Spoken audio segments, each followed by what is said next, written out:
A B এবং C নল একটি চৌবাচ্চা যথাক্রমে 12, 15 ও 20 মিনিটে পূর্ণ করে। চৌবাচ্চাটি ফাঁকা অবস্থায় কিছুক্ষণ শুধুমাত্র এ নল খুলে রাখা হলো।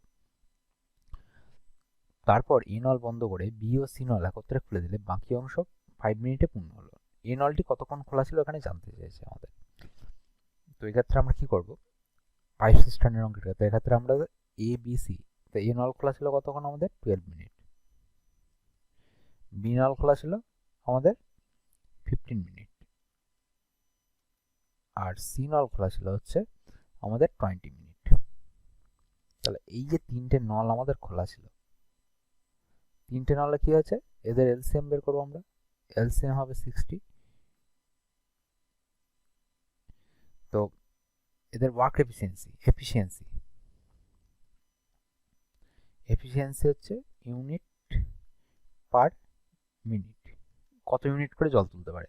তারপর 60কে 12 দিয়ে ভাগ করলে পাবো আমরা 5, এখানে পাবো হচ্ছে 60কে 15 দিয়ে ভাগ করলে 4, 60কে 20 দিয়ে ভাগ করলে 3। প্রত্যেকের ইউনিট এফিসিয়েন্সি বেরিয়ে গেছে।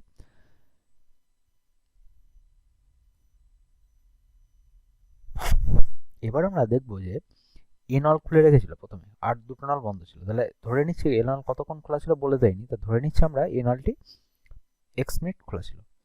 তাহলে এক্স মিনিটের জন্য খোলা ছিল, এক্স মিনিট খোলা ছিল। তাহলে এই এক্স মিনিটে এই নল কতটা জল ভর্তি করতে পারবে, দেখো প্রত্যেক মিনিটে তো 5 ইউনিট করে ভর্তি করে, তাহলে এক্স মিনিটে ভর্তি করবে। তাহলে এ নলটি এক্স মিনিটে ভর্তি করবে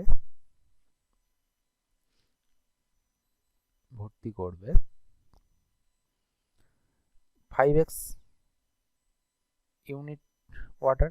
ঠিক আছে, তো 5x ইউনিট ওয়াটার জল ভর্তি করলো। এবার হচ্ছে বি আর সি নল, দেখো বি আর সি নল বাকি অংশ 5 মিনিটে পূর্ণ করেছে বলা যায়। এখন বি সি নল 1 মিনিটে কতটা পূর্ণ করে, তাহলে বি ও সি নল 1 মিনিটে একত্রে যে পরিমাণ জল ভরে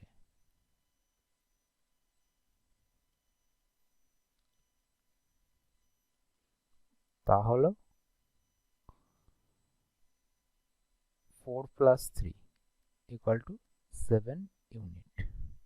ঠিক আছে, তাহলে এই বিসি নল 5 মিনিটে ভর্তি করবে, একত্রে যে পরিমাণ জল ভরবে তা হবে 7 × 5 = 35 ইউনিট। ঠিক আছে, তাহলে এবার আমাদের দেখো বলে দিয়েছে যে টোটাল কত ইউনিট জল ভরতে হবে, 60 ইউনিট আমাদের জল ভরতে হবে। তাহলে আমাদের যদি 60 ইউনিট জল ভরতে হয়, তাহলে এক্ষেত্রে আমাদের এই 5x তো এ ভরেছিল, আর বাকিটা ভরেছে কত, 35 ইউনিট হচ্ছে বি ভরেছে। তাহলে টোটাল সমান সমান 60। তো তাহলে আমরা এখান থেকে কি লিখতে পারি, 5x = 25, কারণ 60 - 35 মানে 25। তাহলে x = হচ্ছে কত, 5। তাহলে x মানে কি জানতে লিখেছিলাম আমরা, এ নলটি x মিনিটে খোলা ছিল, কত মিনিট খোলা থাকবে এ নলটি, 5 মিনিট।